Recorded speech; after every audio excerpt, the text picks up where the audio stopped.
Fantastic and good afternoon, everybody. As always, I am your cruise host, Jason, and whether you're here live with us in the theater or you're watching back in your rooms, welcome to another edition of All Access Pass. We shifted gears a little bit today, and we went off the beaten path for where the All Access Pass usually goes.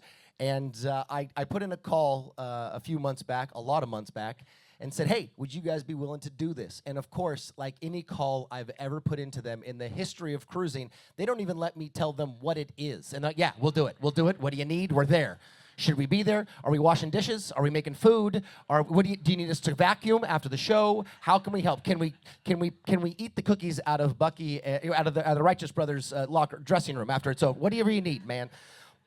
There are no two people on board, and there's a lot of wonderful, wonderful, helpful talent on board. All the talent on board bends over backwards for you and for Star Vista Live. I couldn't say enough nice things about the celebrities on board. But day in, day out, cruise in, cruise out, I don't know of anyone that is more willing to stand up, to help, and to be there for you and for us than these two guys right here. So...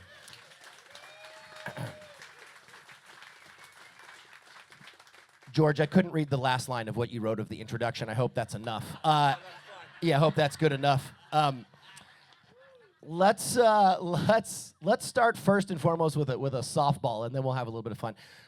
You boys get to do, wind it up, baby. You boys get to do multiple cruises with us. What makes the Malt Shop Memories Cruise special? There's a room full of them right in front of you right now. I get my energy from everybody that I meet. And people say, where do you get the energy on the stage?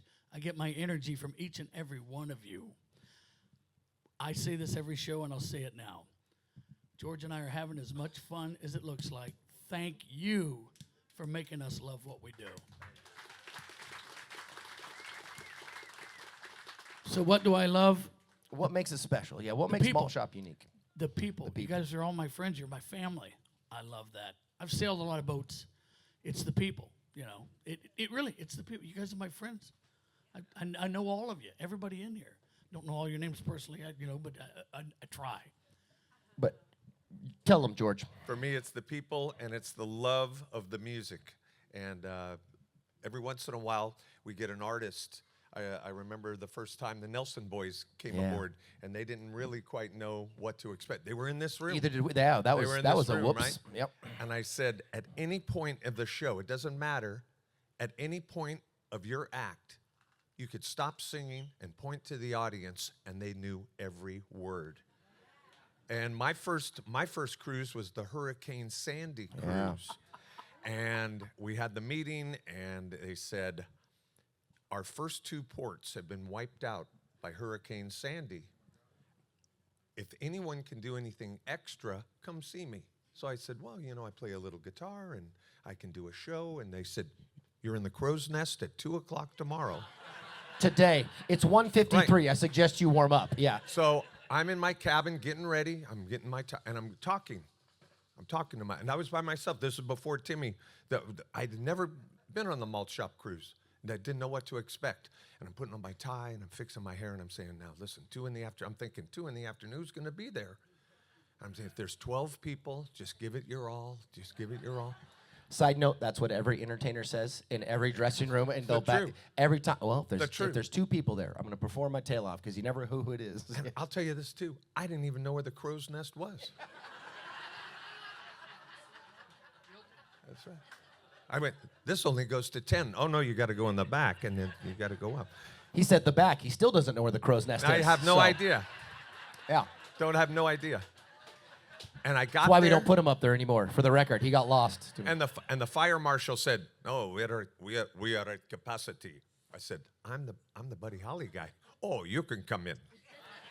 So I went in, and at 2 in the afternoon, you couldn't get a seat, and it was something. It was awesome. It was really unbelievable. So that was my initiation to the Malt Shop. Wonderful.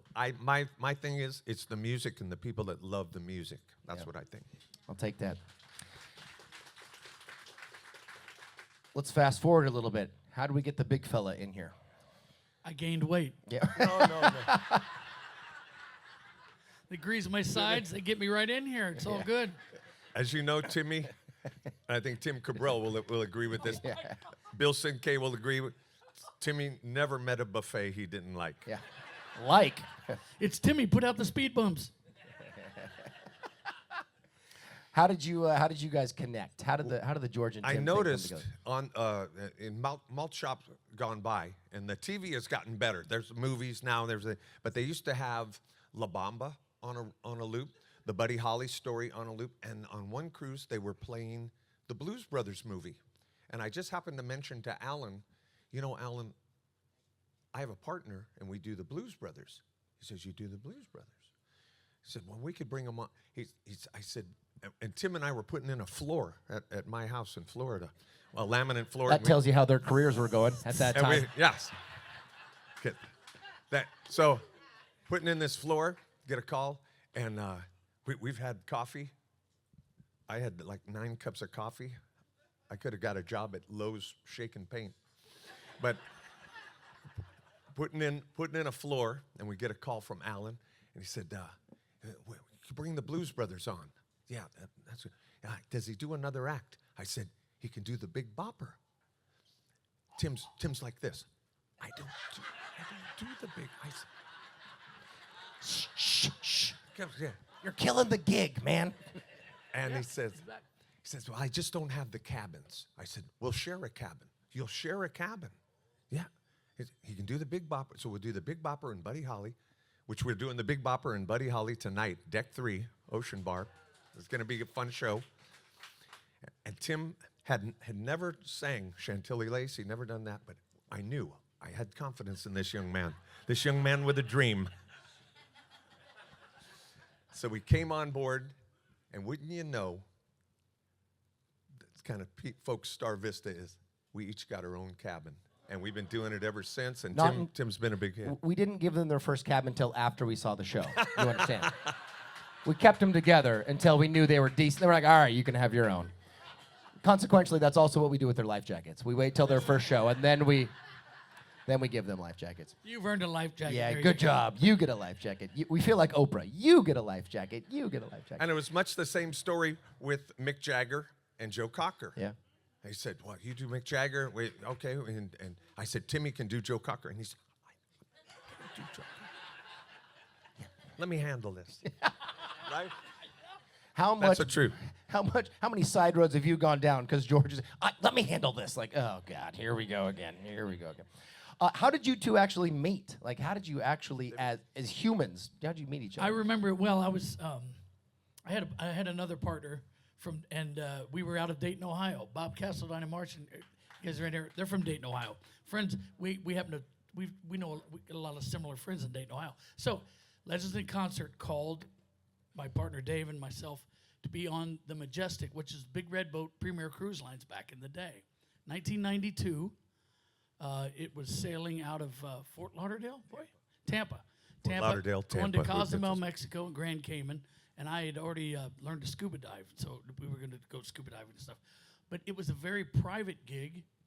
And when we got to Cozumel, Mexico, we performed for the high-end politicians there, right? Brought them aboard the ship and everything. Well, I'd never met George, but we clicked like that. I met him. That was the first gig. It was about July-ish of 92, maybe? It was warm, and he went out snorkeling and came back to the ship, and his back was as red as a baboon's ass. That's pretty red if you've never seen one, pretty ma'am. red. It's pretty red, ma'am. Yeah, it's pretty red. He and I clicked. That's how he got his nickname. Yeah, that's right, Red. That was my nickname in college. Oh, I meant baboon's in high ass. School. Yeah, right. We shortened it. Red. Red. Now you know what red means. I forgot all about the baboon ass nickname. I forgot all about that. But we got to perform on the ship, and next thing you know, George was he's like, I think it's going to beer. He'd do that, like checking the weather. I think it's like beer 30. And we would hang out after the shows with the crew or whatever. But the Majestic, George later on find out, that was the original ship in the series, The Love Boat. Yeah. Yeah, we called it the Princess. Jason knew, and basically the rest is history. George and I clicked like that. We kind of stayed in touch a little bit. Then Legends in Concert decided to employ me and Dave who Dave decided not to go that route. He went another route, so I got another partner. And then George and I started spending months together and hanging out, and we had this incredible rapport like brothers, similar to Dean Martin and Jerry Lewis. We played off each other from the time we met each other, and it developed, it snowballed into, well, I snowballed. He doesn't have much to say. When they stand next to each other, they look like the number 10.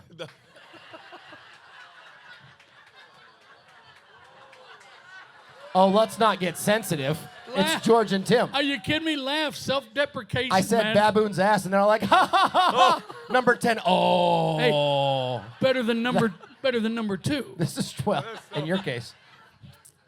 I meet people in the elevator. They say, "Which Blues brother are you?" I say, "I'm the short, fat one." Oh, you're not going to boo him? Oh, no.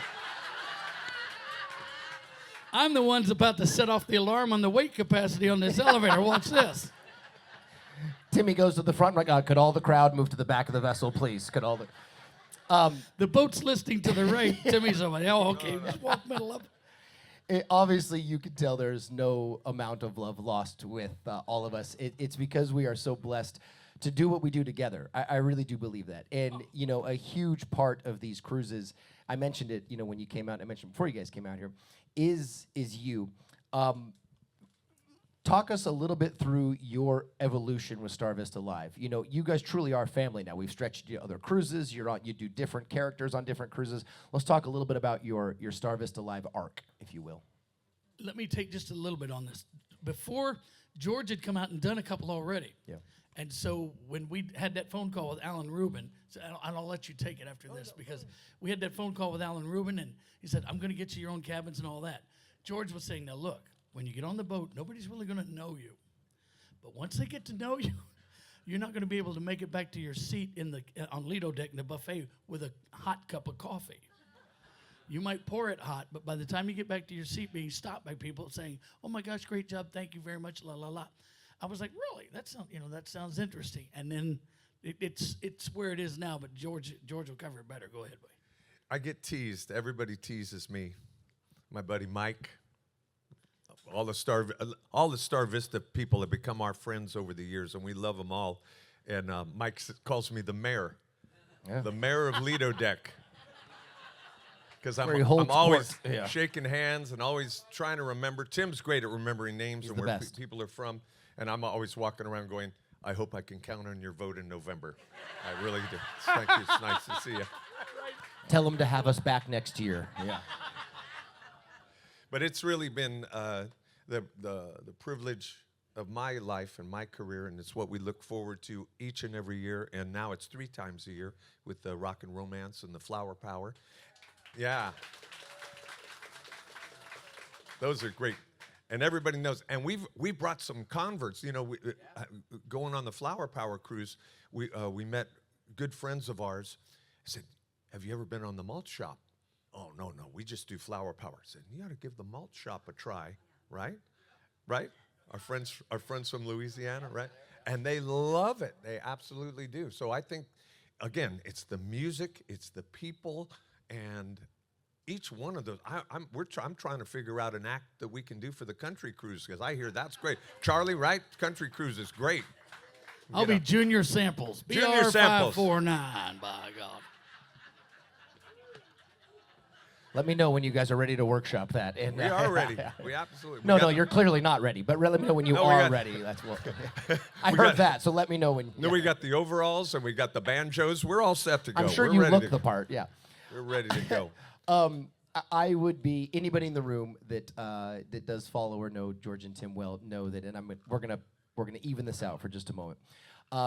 George, you've experienced some tremendous tragedy recently, and I know that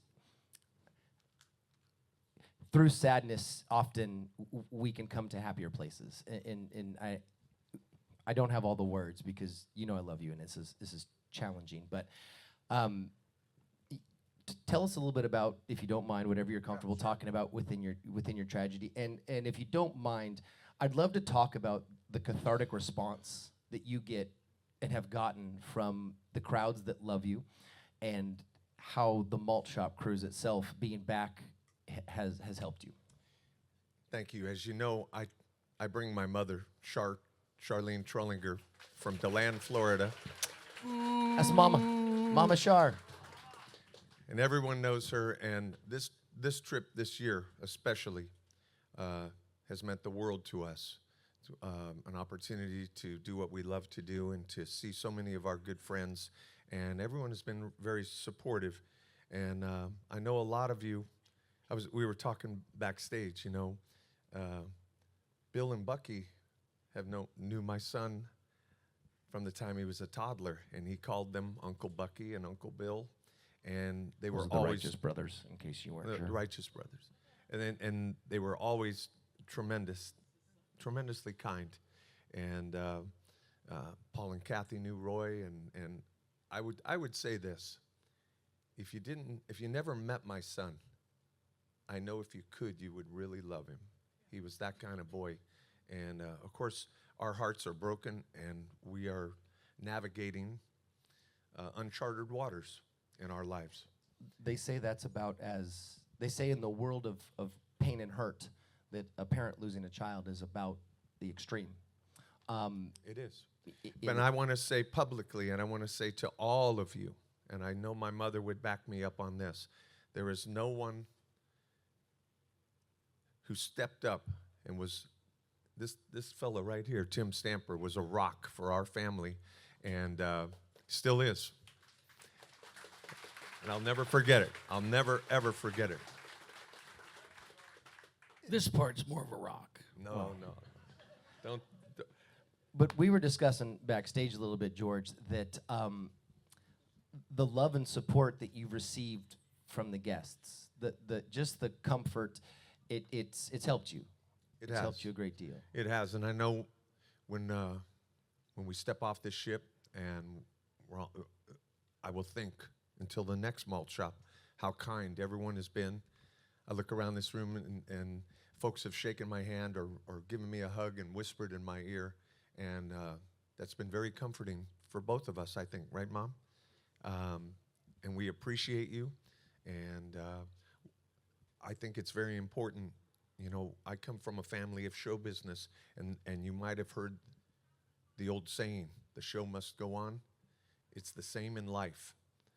And we choose to walk toward the light and not fall back into the darkness. And I think that's what we're going to do. That's what we're going to do. Good answer.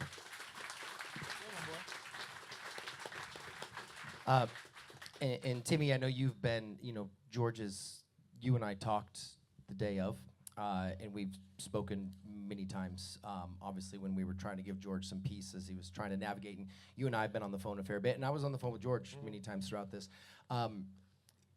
George not only said you're the rock, but we all know that you emotionally and physically have supported a lot for George and the family as things have gone on.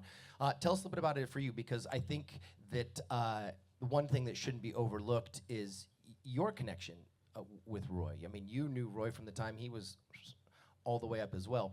I'm not necessarily asking about your pain as much as tell us about how you guys have transitioned together through this and still are able to step on stage and be funny, and you haven't lost a step, you haven't lost any enjoyment, you guys haven't lost an ounce of your showmanship, and that's not easy to do. I'll tell you a story, just very short. The fondest memories I have of his son, he was, he must have been 10, sitting in your lap, steering the car.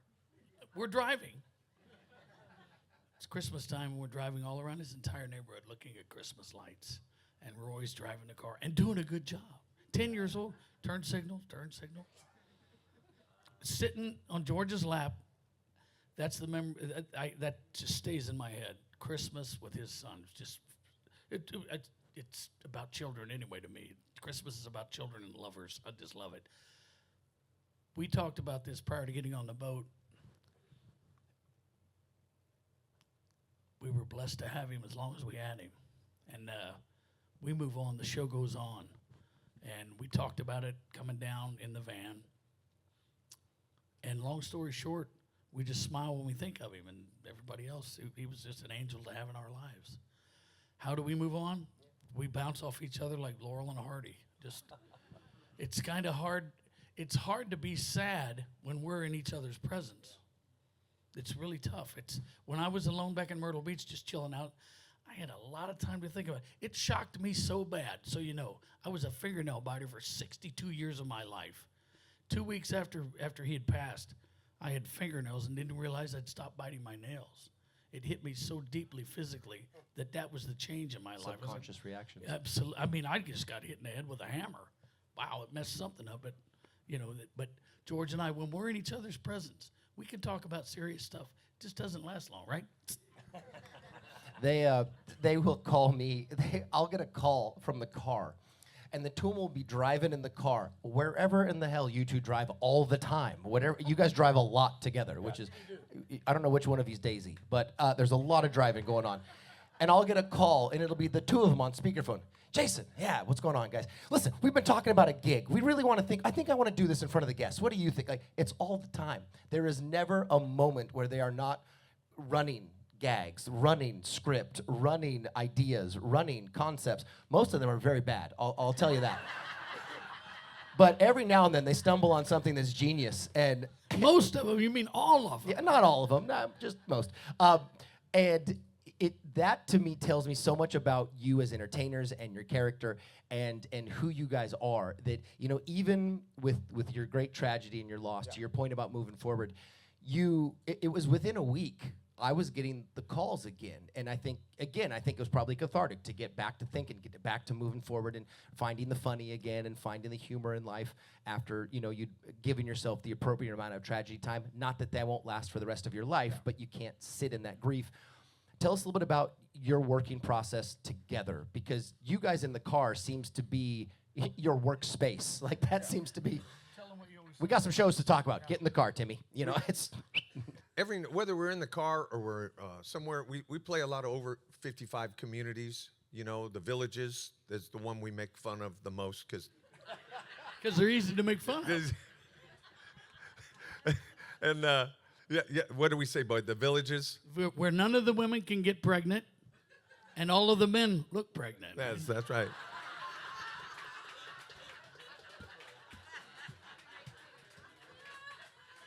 So we drive in the car. We don't listen to the radio. We just bounce jokes off of each other. And we've had a few even here on the boat, and but we're constantly trying to fine tune the act because we know that you guys come for the music, and we can't write new Buddy Holly songs. We can't write new Big Bopper songs, but we can do different bits and we can do different things to make the show just a little bit different. And like the pool show that we did. You guys see the pool show the last couple days? Man. It's awesome, and the Holland America band comes on, and I always have the same thought. I wish I'd have paid better attention in Spanish class in high school, because they're from Brazil. Almost always, yeah. And but man, you kick which it. is Portuguese, but that's why he doesn't speak either language. So we're just gonna let that go. Spanish would help him greatly. Yeah. If I knew a little bit more Portuguese, we'd no. But then you start playing the music, and they're right on. So it's a universal language. It's wonderful, and we had some special guests. The kid blowing the saxophone. Michael Clyde. Michael Clyde. Did you enjoy him? He's from Las Vegas. He knows my brother. We know a lot of the same people. He was in a group called Little Elmo and the Cosmos, and we said, tomorrow, pool deck, 2 o'clock, and he was awesome. He was just awesome.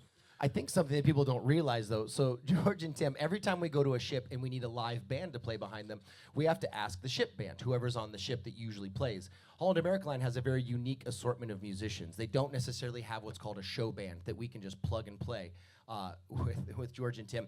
So we have to go through a variety of steps. We have to either take a part of the Holland America Line band and plug it together with some of our other famous friends, possibly from the Hall of Fame band or any of the others, and we have to try to build something for them. But every time they're terrified. The band, whether we're on Celebrity or Holland or wherever we are, if they're the ship band, they're terrified. And I ask them, because we're on the week before, some of us are getting ready, and I'll ask them the week before, we need you to play for 2 of our celebrities, and I don't know. And I'm like, no, they're not that important. I just need you to come. No. I'm kidding. I tell them, listen, you don't have to read music. So reading music is a big thing in the musical industry for a variety of reasons. I tell them every time, you don't have to read music. The band shows up, and this is how great George and Tim are. I need to talk about this because they won't talk about it themselves. Every single time the band raves to me afterwards, they don't build a show. The band shows up, and George and Timmy will turn around and look at a band wherever in the world they're from and go, "Do you guys, what songs do you know?" That's how a lot of these shows get. Do you know this song? Oh, yeah. Perfect. We'll do that one. Do you know that one? No? All right, scrap it. And I've seen it myself. An entire hour and 15-minute show that to you probably looks rehearsed, put together, fun. It is fun, but it's not rehearsed. It's not put together. It's them on the fly, and that's why George turns his back all the time because he's like, with me. And it's all on the fly. That is a testament to these two individuals right here, or these guys. It's all on the fly. We love music. We love to play. And I tell, this is the little pep talk that I have with every musician. Nobody's going to yell at you. Nobody's going to say, "Oh, you made a mistake," or the drummer didn't hit the right spot. I said, all you have to do is smile. When in doubt, just lay out and watch me. And I'll do this, and I'll do that. And Chuck Berry did the same thing. Yeah. That's where I got it from Chuck Berry. What's your sign for key of A? If you get, A. They all know it. A. C. Perfect every time. Now, it is no secret that arguably the hour before your show is better than your actual show. And these people will attest to it. The sound check. The first timers think I'm insulting you, but I'm not even remotely insulting you. The hour before your show, the sound check before the actual performance is the highlight of the show. And that's not to say the show's not great. It's just often better than the actual show because it is all improv and jokes and just you guys having a good time. Where did that come from? Where did the idea to do that? I'll field that one. I attended a David Letterman show once. We showed up, my old partner and I showed up dressed as the Blues Brothers. They let us in. Paul Schaefer looked at us and went, "Oh my God, they resurrected. You know, the Blues Brothers are back."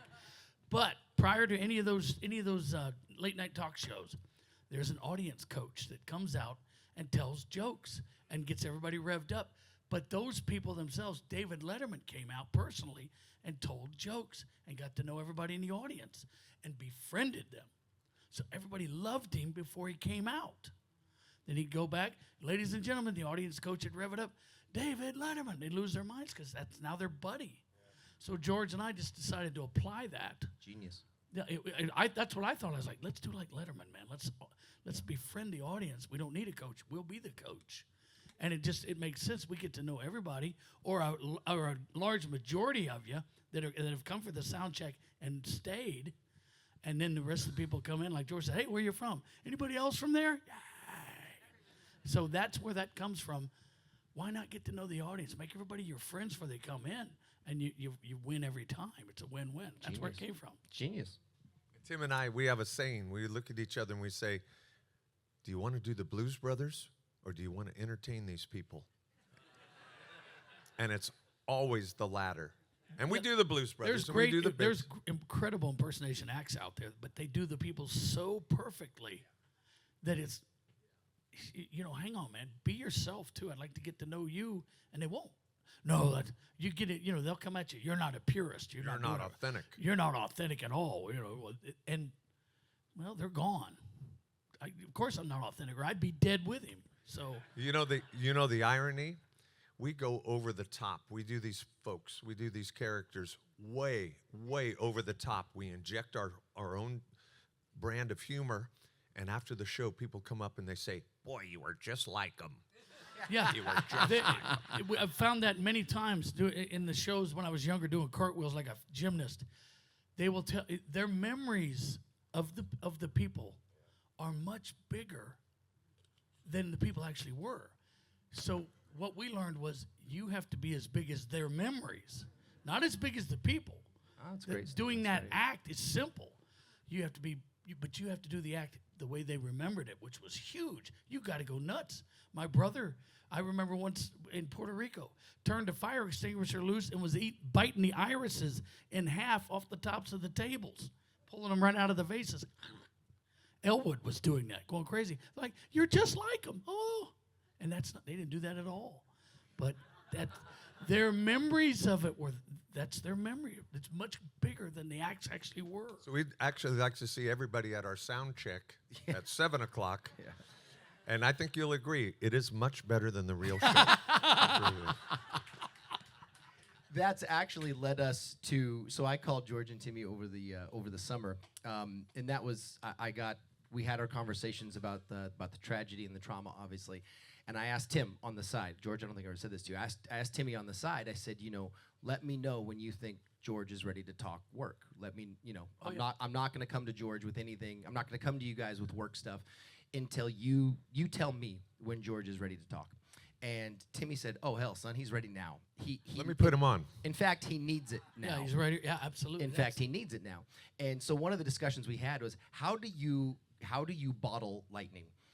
The pre-show being so much fun and so great, how do we take the pre-show and actually make it its own version of a show without losing the fun that makes it the pre-show with no pressure and no stress? So even on celebrity cruises where we do our 60s and our 70s cruises, I said, I had an idea. If you guys are up for it, I want to. On that ship, we have a big atrium area where we have a martini bar, and it's an entertainment spot, right? All our folks that have been there, it's a big entertainment spot. It's this ship is wonderful, but it's a very different vessel, and we use that entertainment, that martini bar area. We put individual or duos in there to play music, and it's usually kind of background to the bar, but it's also entertainment. And I asked him, I said, guys, I kind of had an idea. Do you think we could it's not a character, it's not the George and Tim show per se. Could we bottle your pre-show if I gave you an hour in this martini bar area and just said, there's no rules, man, just have fun. I don't care if you sing, I don't care if you play a single song. Just go entertain and have a good time. And I set them out on this mission, and within I don't even think I was off the phone for 30 minutes, and all of a sudden, so we're thinking about some stuff. I'd like to do.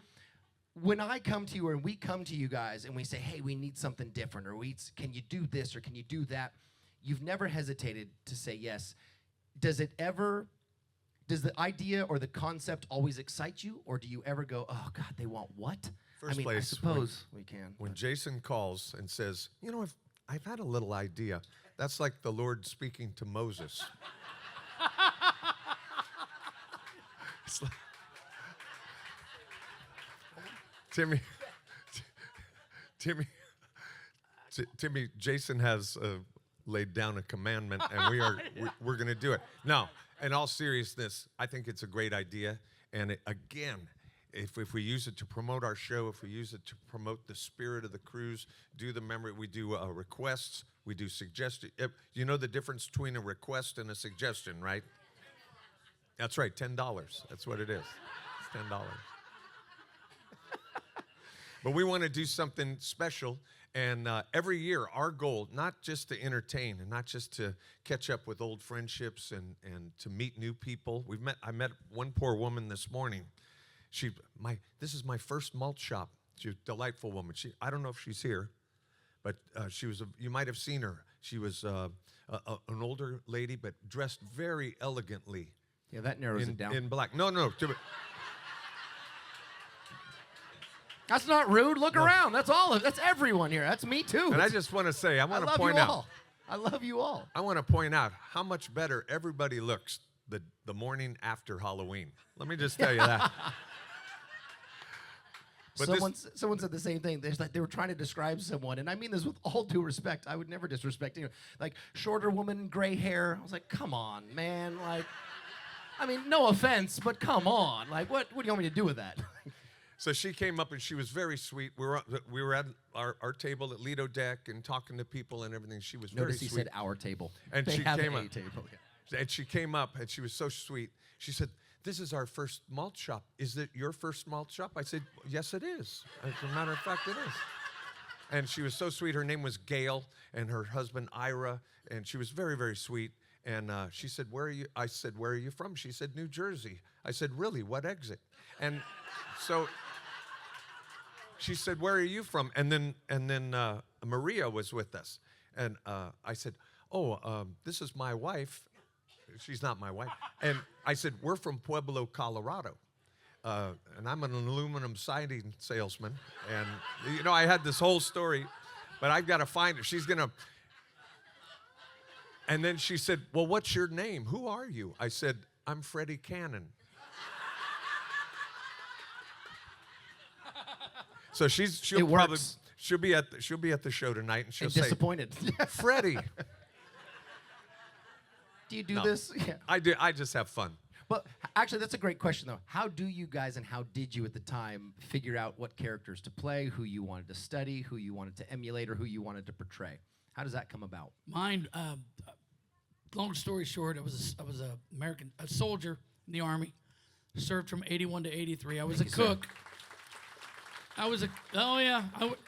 Guess what? I was a cook.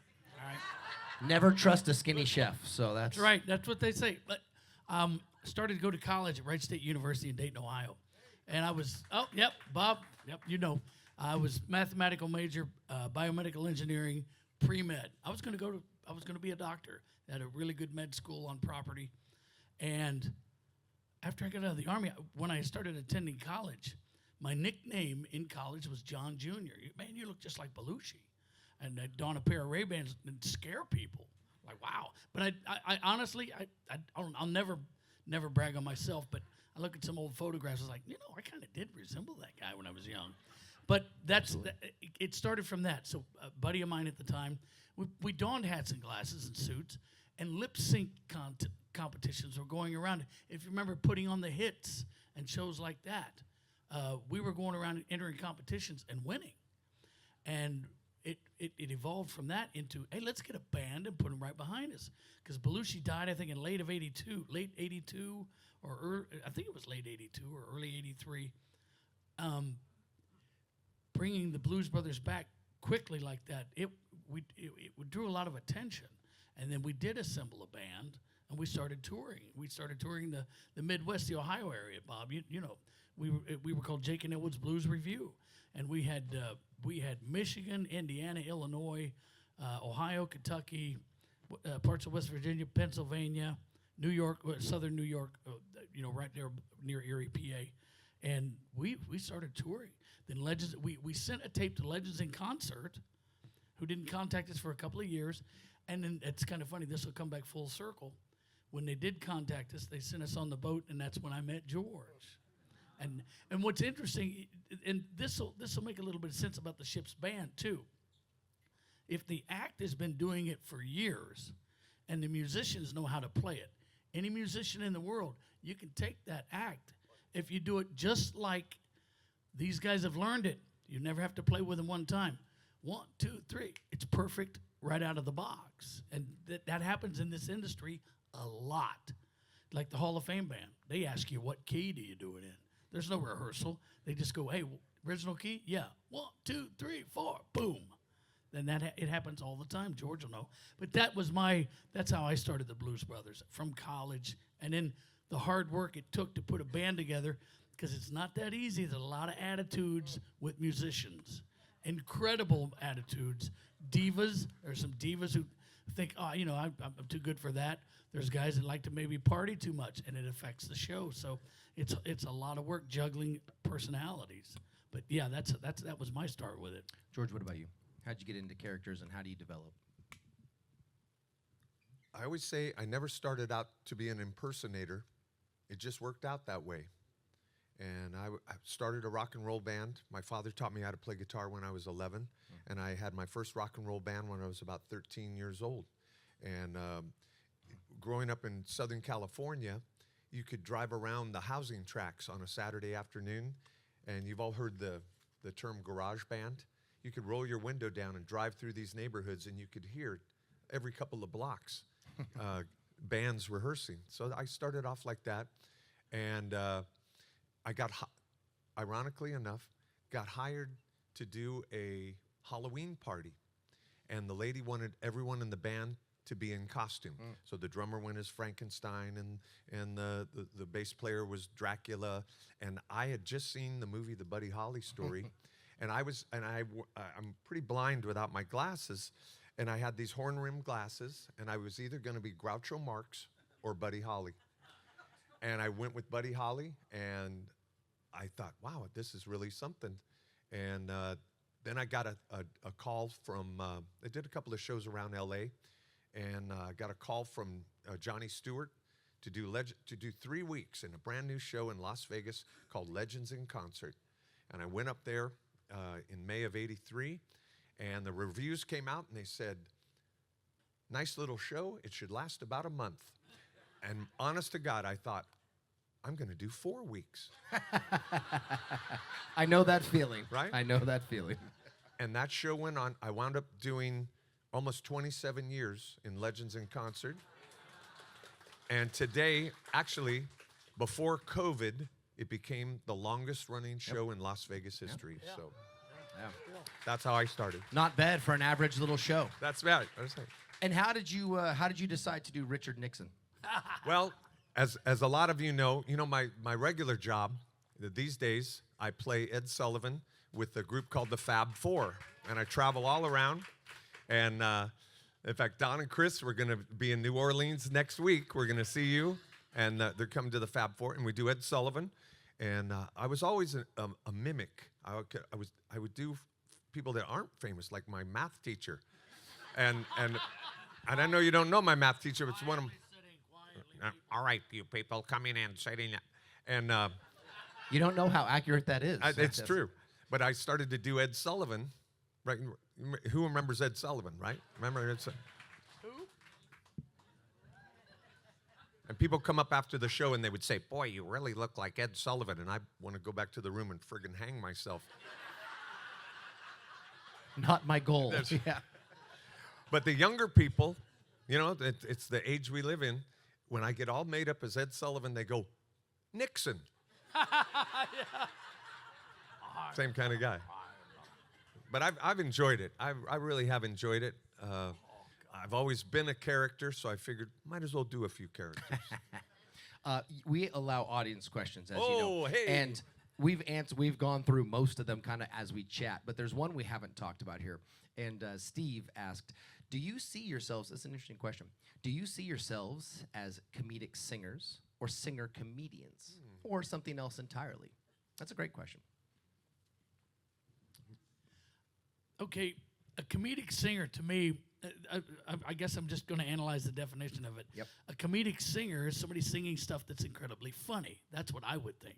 So I would think I'm more of a singer comedian. Agreed. In between the songs, telling a joke or really relating to the audience with something really funny. So I would consider myself a singer comedian kind of thing. Georgie? I consider myself an entertainer. And people often ask me, what is your favorite character to do? And it's whatever one I'm doing at that moment. If you're in the moment, when I do Ed Sullivan, it's a whole different groove. When I do Mick Jagger, it's something about putting on that wig and getting that attitude and the eyes. And The lips? the lips, the shake. But I just think it's all about entertaining. And I've always had a good sense of humor and always enjoyed making people laugh. And that started with my first really great job. I used to be a Jungle Cruise skipper at Disneyland in Anaheim, California. How wild is that? And that Can you was imagine like, that being your host on your Jungle Cruise? yeah, that's the truth. Give them some spiel. Please, yeah. Good afternoon. Welcome aboard the Leaky Tiki. My name is Lance Boyle. I'll be your skipper and guide for as far as we get.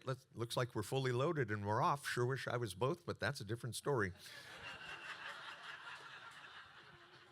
Now he no longer works at Disney. No, I did that. That was, and that was $3 an hour. That was back in, I started in 1978.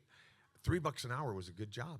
And my teachers, many of them in Orange County, moonlighted at Disneyland, and I always wanted to do that, but it was like being a stand-up comedian for an 8-minute trip. I did 3 trips an hour, 8 hours a day, 6 days a week. I did over 10,000 trips on the Jungle Cruise. Still don't remember it, do you? Oh, I still dream it. And then what that taught me was that every audience is different. The spiel is the same. You can change it up a little bit here and there, and it's the same with our act too. The audience is different. Whenever you get a different audience, and the trick is making that material that you've done over and over, do it in your sleep, fresh.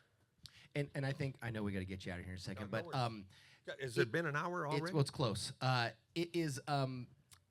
I think that what you just said is something I think that's more profound sometimes than people might give that credit for, because I think often it is lost because we watch TV and we watch our phones and we watch iPads and we watch movies. We don't interact a lot anymore, right? The live show isn't something that everybody goes to in life that much anymore, unless you're near Vegas or, certain areas, Branson. I think crowds sometimes, and I'm speaking very generally, crowds sometimes forget we can see you, we can hear you, and your energy feeds what's happening on stage. So tell us a little bit about when you're on stage and you encounter a great audience or an audience that is struggling a little bit, how do you work through the crowd interaction and how to bring a crowd to where you need them to be as opposed to sometimes where they are? I'll give you a bit of a description. When you walk out and they just slam you with applause, you float. You are floating. You are floating on the energy. It is the most easy show you're about to do ever in your life. Again, when you walk out and you're ready to do your own, here we go, and there's hardly any applause, that absolutely is taxing. You don't let up at all on the gas pedal at all. You generally by the end you've got them, but a really receptive audience just makes your job so much. It's not a job. It just makes it so much easier when you're sweating and you're trying to make the fun you're having contagious, and to walk out 10,000 people screaming you're not nervous at all, not even a little bit. 50 people sitting on their hands Way different. Is tough. Yeah. It's tough, but you don't give 10,000 any more than you would 50. You give them all the same. It's just some people, they may have had a bad day or whatever. Doesn't matter. The people who had a good day, that's who you're playing. That's true. There's some people just not having it. I am too important. I'm much too a big shot to applaud. I don't want anybody to see me doing that. But somebody else in the audience is having a great time. You try to, you don't really differentiate too much, but you start playing to these people that are having fun. And hopefully that's contagious too, but yeah. 2 shows a night, 6 nights a week. There's a big difference in or especially if you do matinees. A Wednesday matinee crowd is a lot different than a Saturday night 8 o'clock show, right? But the trick is to trick yourself. And what I learned also working in Legends, which is an ensemble, you have a lineup, and it would be Buddy Holly, Marilyn Monroe, Bobby Darin, Janis Joplin, and Elvis, and that, or the Blues Brothers, or whatever the acts were. And typically, I was the opening act. Never view it. You always view it as a team. And if every act went out with the same fire, it's going to be a hell of a show by the end of the show. So tricking yourself into believing this isn't Wednesday afternoon, this is Saturday night, and the audience is pumped.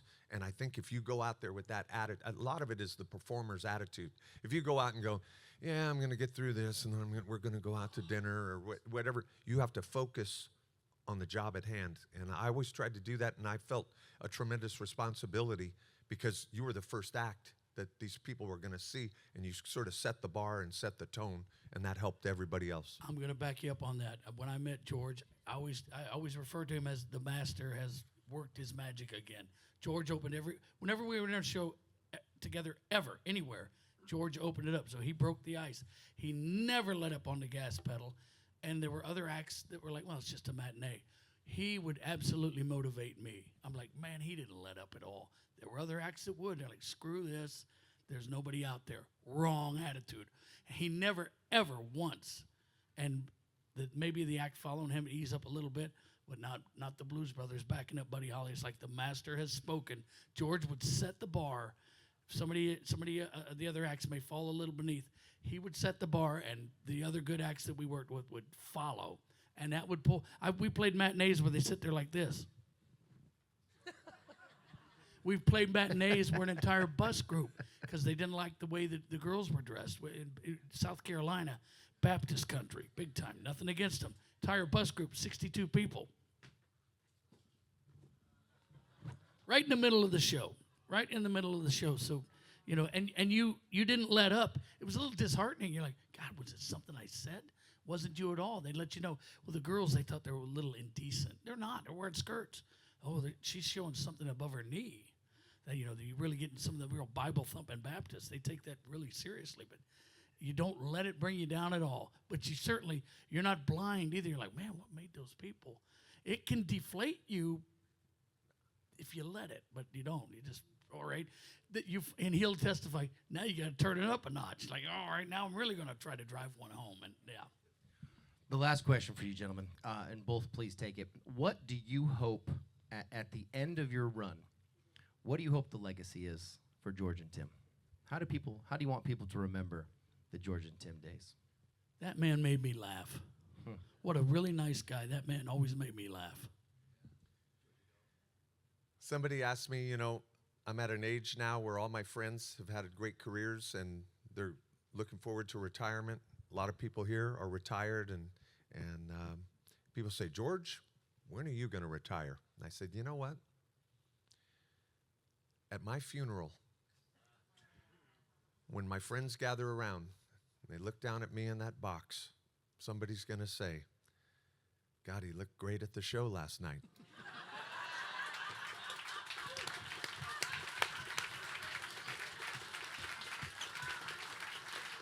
If that doesn't encapsulate exactly who George and Tim are, I don't know if anything else will. Thank you so much for joining us, everybody. Do me a favor, as loud and as proud as we can make it for two of our biggest stars, George and Timmy.